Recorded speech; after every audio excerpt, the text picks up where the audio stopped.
Thanks for joining me. My name is Elizabeth Alfano. In addition to the Fear No Art Chicago TV show on WTTW, I wanted to bring a web series to the website so we can cover all that's happening in the months that we're not on air. So look for 2 webisodes a month on fearnoartchicago.com and join me as I go behind the scenes to check out all that's being made and get into the hearts and minds and souls of Chicago's artists.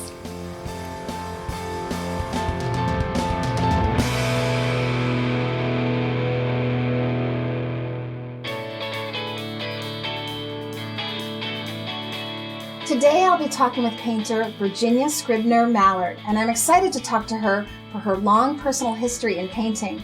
Virginia, thank you for having me in your studio. It's got to be Ginger. Ginger, okay, Ginger. Ginger, thank you for having me in your studio. Oh, I'm honored to be here. Thank you for thinking about it. Of course, of course. Now, how long have you been painting? Let me see. Do I have to tell you in numbers? Well, no. you tell since me I was how you would since like. I was a teenager. I like the challenge of painting. For me, every one of these pieces is an aggravation. What do you mean? What do you mean because an it's not finished, and I have to solve the problem of how to finish it. So you think painting is problem solving? Yes. You pick up that brush in the morning, and if you paint several hours that day, by the end of the day, you have made between 250 and 300,000 decisions. Do I want to use this, or do I need to use this?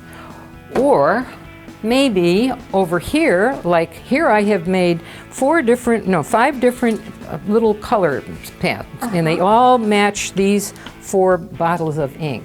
And what I have to decide is where I want to use it in here. Right now in this painting, which is far from finished by the way, I have used my favorite trick, which is pastel. And I'll go in here and I'll decide, do I want to accent this or do I want to accent that? Or should I ignore this? Well, let me see what that'll look like after I've looked at it for a couple of days or a couple of hours. So Ginger, do you know where this is going? I haven't a clue. Really? No, Let's see if I'd like to try this here. What is that? This is silver paint. No, what's that plastic thing? Oh, well, this. If you get these steamer, what's the name of that darn company? It's a frozen food thing, and they're called steamers, and I save all of them. You see, this is what started. It started out like that. Yes, and these so are I cut the things that circle. You microwave, right? Yes, I microwave it. That's what these impressions All of are. these, yes. They're from your plastic vegetable microwave. Yes. Oh my gosh. Everybody ought to know about this. Every single person. I love Bubble wrap? bubble wrap. And if you'll move down to the blue painting, that's what created I this. see. It's just a simple thing. I put it on here, and roll that. That's it.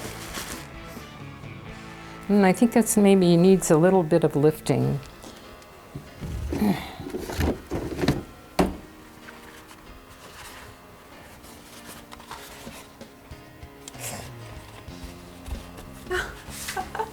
Yeah, that's better. And how long do you think it might take you to finish this? That's a good question, because sometimes a painting can take me 3 days? And sometimes it can take me a month until I get it just exactly what I want. If you don't know where it's going, how do you know what you want? Well, I think the best test for deciding whether a painting is finished is whether you could add anything more to it. If you can't, then it's finished. If you can, then it's not finished. And so that's why I tell you that none of these are finished. It's kind of like looking at a cloud. You know, you lie on your back and you look up at the clouds and you think, oh, aren't they beautiful? And then all of a sudden, you'll see a shape. And oh my God, that's a tree, or that's a what, or this is that. And that's what happens in my paintings. So I never know until all of a sudden I get that one jolt that says, aha. Sometimes I get absolutely disgusted, of course, and then I'll throw the paint on and I'll squirt it with water and poof, and it'll become a whole different thing. Start all over. And start all over. And in fact, that's what happened to that one that's on the easel down there. I got so disgusted with it that I finally just took naphtha red light squirted it all over, hit it with water, sprayed the water on it. Start it again. Yes, and started again. This is the transmission, automatic transmission piece from an automobile or a truck, whatever. Transmissions were huge things. I know, but they're made of parts. Oh, I guess. Yeah, course, they're yes, parts. yes. Anyway, so Of course. this became, so as I'm working along with this painting, and I had the coloration I liked, but I thought, this needs to get broken up with something.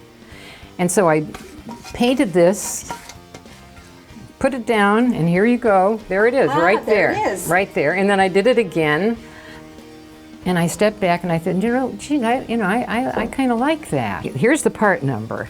I'm going to do the part number in its mirrored state so that I have a continuous band. Top So and, this is the transmission part number? that's the part number. It has to have an intellectual content for me. I can't just do broad strokes and then name it Untitled 142. I can't do that. If you could give words of wisdom or advice to the youngest generation of painting people just getting out of school in their early 20s, what would you say? Find another way to make a living. No, I'm quite serious about that. This is something you think you will always do? Yes, for as long as I'm physically capable. I think it keeps me alive. Really? Yeah, really and truly. It's a really important thing that your brain is active, and painting does that for me. There's an artist and a creative spirit around every corner and in every alleyway. Join me on the next FearNoArtChicago.com as we go behind the scenes and get into the unique and fascinating world of the independent artist.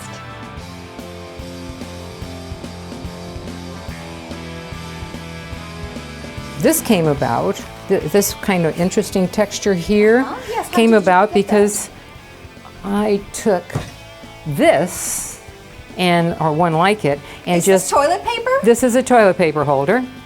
But with toilet paper on it. I saw this on the ground. Now I pick up things all the time. I think so. Yeah, I do. Oh, Yes, of course. Oh, don't worry. We'll cut anything out that we want to. oh, all right. What do we call this? This Our webisode. Well, our webisode. I couldn't think of that to save my life. This has been great. Thank you. Okay, is that it? We're finished? Yeah, I think let's... Support for Fear No Art Chicago is provided by the L.H. Selman Gallery. Paperweights are the crown jewels of glass artistry. You can discover both antique and modern paperweights at the L.H. Selman Gallery in Chicago's Fine Arts Building.